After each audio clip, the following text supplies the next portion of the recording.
रना रना। গোধূলি বেলায় ক্লান্ত পাখিরা যখন বাসায় ফেরে, চারিদিক শঙ্খধ্বনি উলুধ্বনি ঘণ্টার আওয়াজে চারিদিক যখন ভরে ওঠে, ধূপের সুবাস ধুনোর গন্ধে যখন গোটা ঘর ভরে যায়, তখন যেন এক শুভ মুহূর্ত তৈরি হয়। সেই শুভক্ষণে যত চিন্তা ভাবনা যেন দূরে সরে গিয়ে মন অনেকটা শান্ত হয়। ঈশ্বরের প্রতি ভক্তিতে মন ডুবে থাকে। মনের মধ্যে যত নেগেটিভ চিন্তা ভাবনা থাকে সেগুলোকে দূরে সরিয়ে দিয়ে মন অনেকটা পজিটিভ হয়।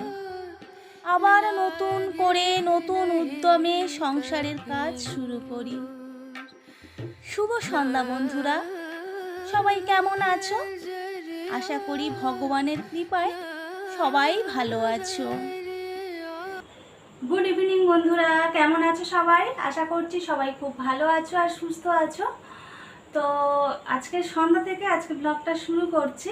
আমি ভাবছিলাম যে একটু লুচি করব, তো আমার ছেলে বলল একটু তেলে ভাজা কিছু করো, তো ওই জন্য একটু বেগুনি করবো ভাবছে। তো তার জন্য বেগুন কেটে নিয়েছি, এইখানে বেগুন কাটা আছে আর বেসনের ব্যাটার করে নিয়েছি।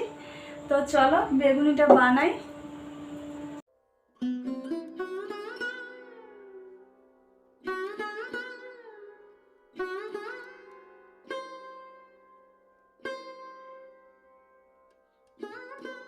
এই দেখো বেগুনিটা কত সুন্দর ফুলেছে, পুরো দোকানের মতো না। তো তোমরা যখন না বেগুনি করবে, ওই বেসনের ব্যাটারটার মধ্যে না অল্প করে খাওয়া সোডা দিয়ে দিও, তাহলে দেখবে বেগুনিটা এই ধরনের ফুলবে আর একটু মুচমুচে হবে, খেতে টেস্টি হবে। তো বেশি বানাবো না, আমরা তো তিনজন, আর বেশি তেলে ভাজা খেলে আবার শরীর খারাপ করবে। এই কটাই বানিয়ে নিয়েছি। তো এরপরে কিচেনটা একটু ক্লিন করে নিলাম, আর তারপরে এই যে মশলা রাখি না যে ডাব্বাটার মধ্যে, এটা খালি হয়ে গেছিলো, তো আমি ক্লিন করে রেখে দিয়েছিলাম আর মশলাগুলো ঢালা হয়নি। তো এখন এই মশলাগুলো ঢেলে নিচ্ছি। আর রাত্রে না রান্না করব না, আর সকালে তরকারিগুলো ছিল ওইগুলো গরম করব আর একটু ভাত করে নেব। তো ওই জন্য রাত্রে একটু টাইম আছে, ভাবলাম কিচেনের কিছু কাজ সেরে রাখি। তো এই তো মশলাগুলো সব ঢেলে নিলাম, আর এরপরে দেখি তেলের যে কন্টেনারগুলো ওইগুলোতে তেল একটু খালি হয়ে গেছে, ওইগুলো দেখি একটু ভরে নেব। তো চলো।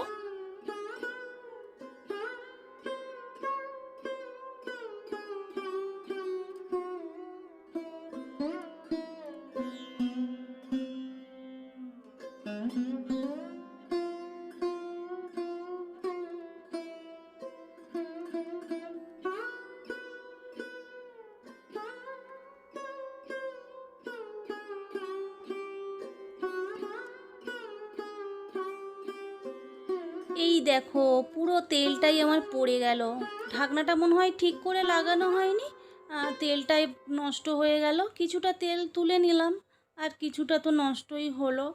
আর ভালো করে একটু ক্লিন করে নিচ্ছি ভিম লিকুইড দিয়ে, না হলে একটু তেল চিটচিটে হয়ে থাকবে সব জিনিসটা।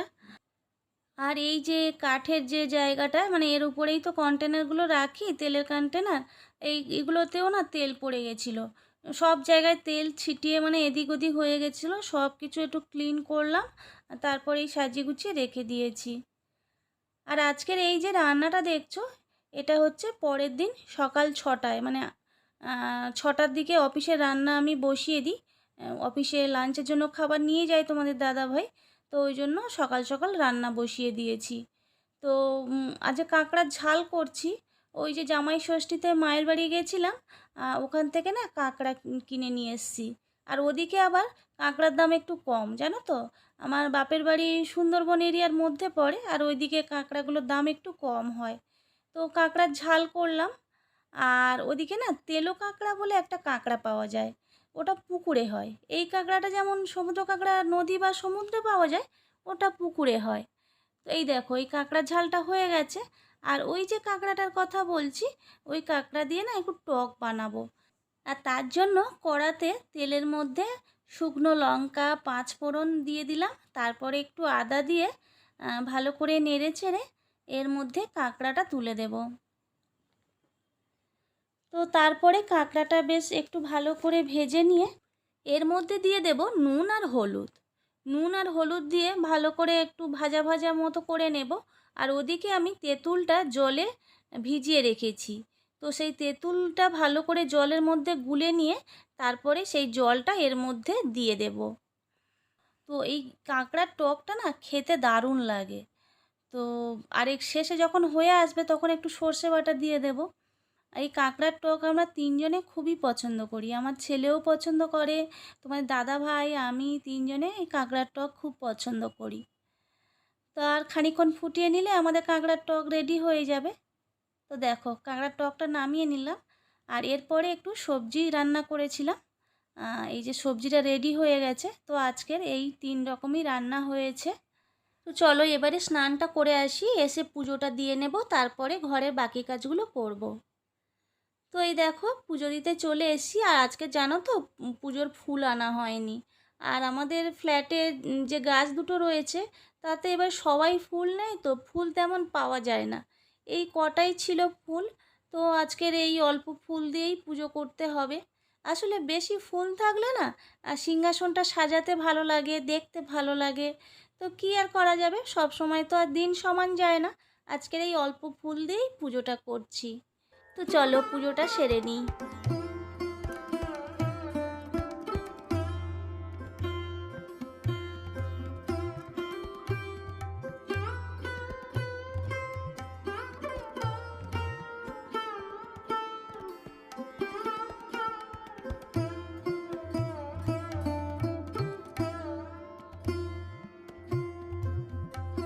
পুজোটা দিয়ে নিয়ে এরপরে দেখো কাঁচা হলুদ, ব্রাহ্মী শাক, তুলসী পাতা এই 3টে নিয়ে একসঙ্গে মিক্সিতে একটু পেস্ট করে এর রসটা নিয়ে নেব আর কি। আসলে আমার ছেলে আর আমার প্রচণ্ড ঠান্ডা লেগেছে, তো এটা খাবো। এটা খেলে না সর্দি যেগুলো জমে থাকে অনেকটা উঠে আসে। তো এরপরে চলে এসেছি বিছানাটা ক্লিন করার জন্য। আজকের আর সকাল সকাল বিছানা ক্লিন করা হয়নি। তো সব কাজ সেরে এসে স্নান করে পুজো টুজো দিয়ে এসে তারপরে বিছানাটা তুলছি। আর এই কাজ করতে করতে কিছু দিদিভাইয়ের কমেন্ট পড়ছি। হাউসওয়াইফ অফ নায়না লাইফস্টাইল থেকে নায়না বলেছে খুব ভালো লেগেছে দিদিভাই। তারপরে স্বপ্না কিচেন থেকে স্বপ্না দিদিভাই লিখেছে খুব সুন্দর ভিডিও, খুব ভালো লাগলো। রাজ স্বপ্না লাইফস্টাইল থেকে স্বপ্না লিখেছে খুব ভালো লাগলো, পুরো ভিডিওটা দেখলাম। অলোকেশ মান্না লিখেছে খুবই সুন্দর হয়েছে ভিডিওটা। তারপর ইউনিক পিহান ব্লগ থেকে পিয়ালি দিদিভাই লিখেছে তোমার বাপের বাড়ি কোথায়? তো দিদিভাই আমার বাপের বাড়ি ওই কাকদ্বীপের ওই দিকটায়। তো তোমরা এত সুন্দর সুন্দর কমেন্ট করো, তোমাদের কমেন্ট দেখলে আমার মন ভালো হয়ে যায়। আর তোমরা যে এত সুন্দর সবাই কমেন্ট করেছো তার জন্য তোমাদের অসংখ্য ধন্যবাদ জানাই। তোমাদের একটা একটা কমেন্ট আমার ব্লগ বানাতে অনেক উৎসাহ দেবে। তো এইভাবে পাশে থেকো তোমরা। বিছানাটা ক্লিন করে এরপরে আমি মশারিটা গুছিয়ে নিচ্ছি।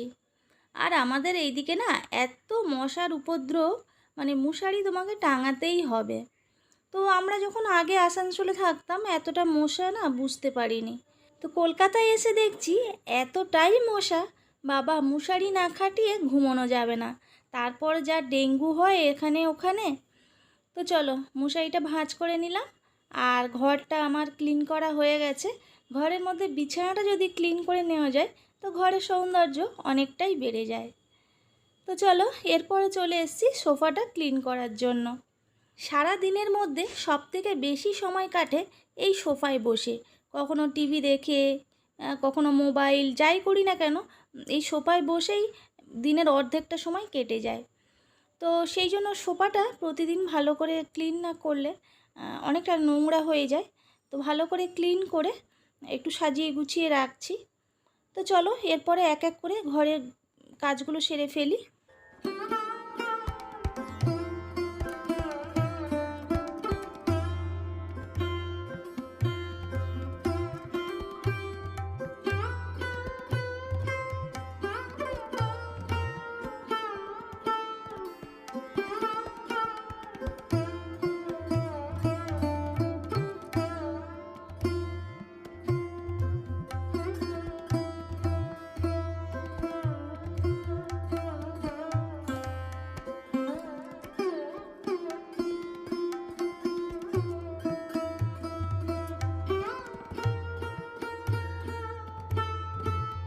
টিভি ক্যাবিনেটের এই সামনটায় এত অগোছালো হয়েছিল, ঘড়ি, রুমাল সব কিছু এখানে ছড়িয়ে ছিটিয়ে ছিল। তো সেইগুলোকে ঠিকঠাক জায়গায় রেখে একটু ক্লিন করে নেব, কেননা যেহেতু এটা সাদা আর তার উপরে রোডের পাশেই এই ফ্ল্যাটটা, যার জন্য এত ধুলো আসে। প্রায় প্রতিদিনই এগুলো মোছা হয়, তাও একদিন দুদিন ছাড়া এত ধুলো জমা হয়, সব সময় ক্লিন করতে হয়। তো চলো ক্লিন করি, এখনও ঝাড়ু দেওয়া বাকি, কিচেন ক্লিন করা বাকি। তো চলো এক এক করে কাজগুলো শেষ করি।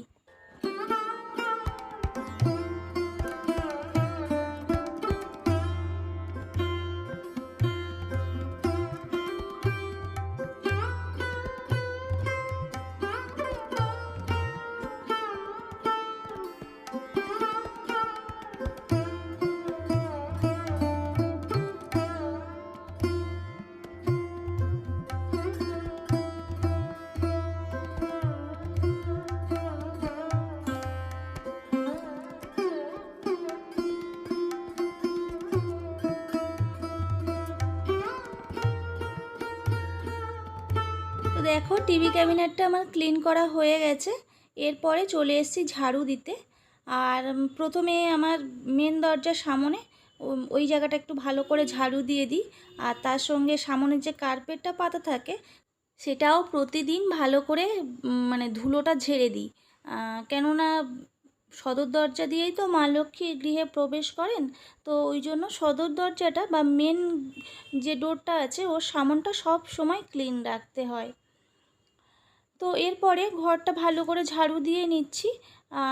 আমার যে হেল্পিং হ্যান্ড তাপসীদি, উনি আসবে একটু বেলা করেই আসে, যেহেতু সকালবেলা আমার রান্না থাকে, তারপর বিছানাটা ক্লিন করা হয় না, ওই জন্য না তাড়াতাড়ি এলে আমার একটু প্রবলেম হয়।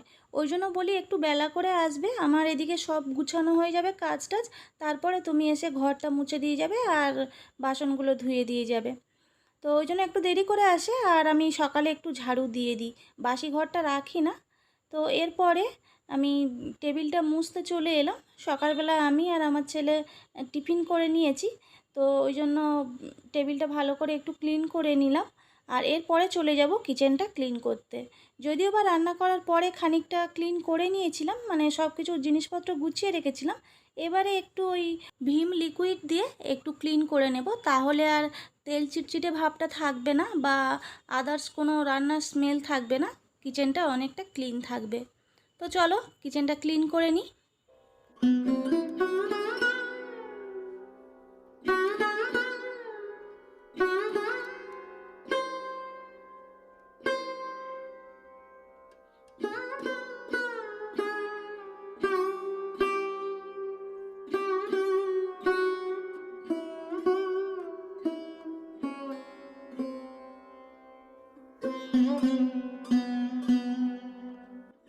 তো বন্ধুরা, এইভাবে প্রতিদিন আমি সংসারের কাজকর্মগুলো করে থাকি, আর জিনিসপত্রগুলো সব ক্লিন করে সুন্দরভাবে সাজিয়ে গুছিয়ে রাখি। আর সাজানো গোছানো সংসার কে না চায় বলো?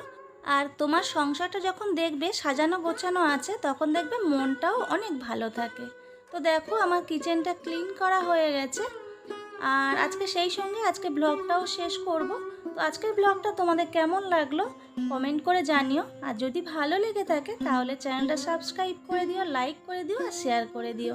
আর যে সমস্ত বন্ধুরা অলরেডি সাবস্ক্রাইব করে দিয়েছো, তোমাদের জানাই অসংখ্য ধন্যবাদ। তো আজকের এই পর্যন্ত, সবাই খুব ভালো থেকো, সুস্থ থেকো, টাটা।